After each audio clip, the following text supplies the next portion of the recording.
In this beginner's guitar lesson, I'll show you how to play an open D7 chord. Another common blues chord, the D7 chord is used in many 12-bar progressions and great rock and roll songs, and like all 7th chords, adds a lot of tension to a progression. In this video, I'll also be giving you a few tips later on how to go from D7 to some other major chords a little easier. Stick around to the end of the video for some links to some backing tracks for extra practice. Hi, I'm Dave, and if this is your first time to the Guitar for Beginners channel, then thanks for dropping by. It's great to have you with us. Drop me a comment to let me know how your guitar journey is coming along. Here's the shape. The second finger on the second fret of the G or third string, the first finger on the first fret of the B or second string, and the third finger on the second fret of the high E or first string. Here's a comparison between the D major chord and the D7 chord. So first the D and then D7.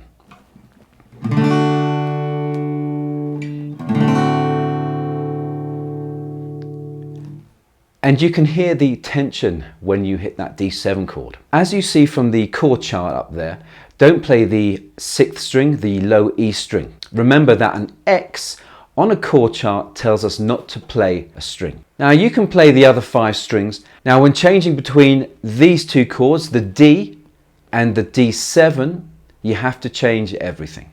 Okay, nothing stays anchored onto the fretboard. However, changing from the D7 to other chords, here are some tips. The key to making this a smooth change is the first finger. So when switching between these two chords, the first finger will stay anchored, like so. So if we have the D7 chord here, you can see there's your first finger on the first fret of the B string.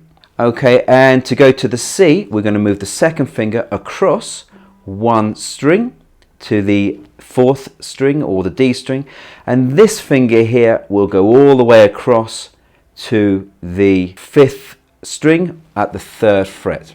And you'll also notice that my thumb comes across here because I'm going to use the thumb to dampen the 6th string, like so. So when going from the C back to D7, the first finger will stay exactly where it is. The third finger will come all the way across to the 2nd fret of the top E string, and the second finger will jump across one string back to the 2nd fret of the G string. Now the change from D7 to C is very common and is featured in the 12 bar in the key of G. And the last 4 bars you will see it like this.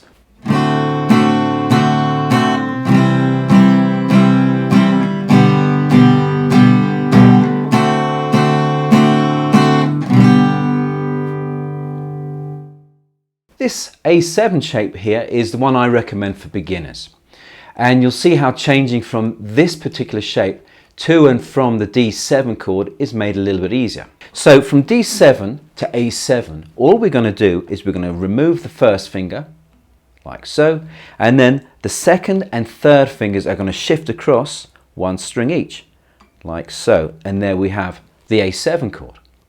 Obviously, when going back, we're going to reverse that, and we're going to move the 2 fingers across to the 3rd and the 1st strings, and the first finger will go back to the 1st fret of the B string or the 2nd string. And going from an A7 to a D7 or a D7 to an A7 is something that you'll see in a 12 bar in D or in a 12 bar in A. I've used the 12 bar progressions as a way of introducing these chords, and if you want to start practicing, there are some links down below to some backing tracks you can play along to. Give them a try and let me know in the comments section how you get on and which is your favourite key to play in. Mine's in the key of A and I love playing those chords. And don't forget to check out the A7 lesson as well. There's a link down below in the description. And also while you're there, hit the like and subscribe buttons too. Thanks for watching and I'll see you in the next lesson. Happy strumming.